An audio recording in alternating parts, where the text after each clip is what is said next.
Mesdames et messieurs, bonjour et bienvenue donc à ce nouveau numéro du dossier. Aujourd'hui, nous parlons de la problématique liée à l'éradication de l'insalubrité et des immondices dans la ville de Kinshasa. Cette ville donc qui a une superficie de 9 965 km² avec 17,7 millions d'habitants et avec une croissance de la population de 5%, produit une grande quantité de déchets mais qui ne sont presque pas éradiqués et cela provoque des maladies hydriques et rend la ville de plus en plus sale. Et donc, la capitale de la République démocratique du Congo qui produit près de 10 000 tonnes de déchets et seulement 2 100 sont transportés pour être éradiqués. Pire encore, la ville ne dispose que d'un seul centre d'enfouissement et cela est plus ou moins à l'abandon. Ailleurs, par exemple, il y a certains qui se font de l'argent et qui ne vivent que du recyclage. Ils peuvent le transformer, par exemple, les déchets plastiques, certains le transforment en objet de décoration intérieure.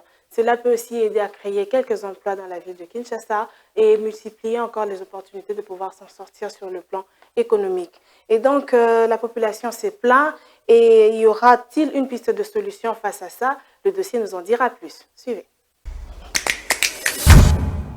La problématique du recyclage des déchets ou carrément l'éradication des immondices dans la ville-province de Kinshasa demeure encore une situation des plus préoccupantes. toyebi te soki l'État ayebi biso to ayebi biso te toyebi ke bongolo eza direction principale mais soki mbula ebeti toza na bamama na badifficulté ya makasi bayelaka biso tozalaka na besoin babuka pont mais biso bayelaka biso kaka kirage ya 2 jours 3 jours bakei na bango kirage ya 2 jours 3 jours bakei pardon vraiment toza na besoin basalela biso na mosala pont oyo.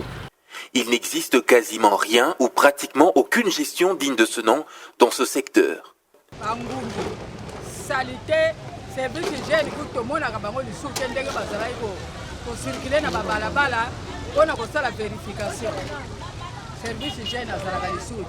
Le constat reste le même au niveau des conducteurs de charrettes à bras, des videurs de poubelles, qui se plaignent du manque de points de décharge de déchets et immondices depuis les ménages jusqu'au point de recyclage.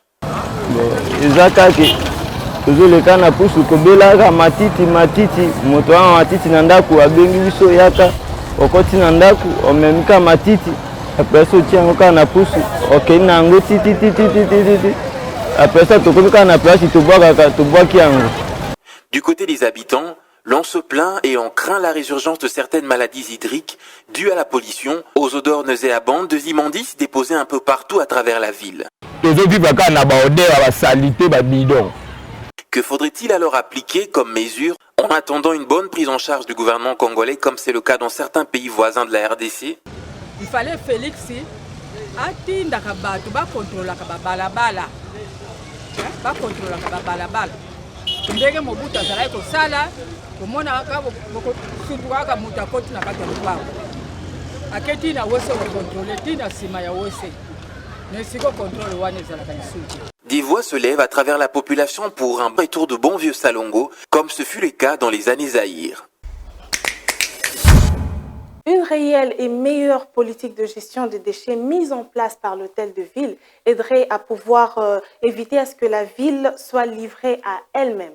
Merci de nous avoir suivis et bonne suite de programme.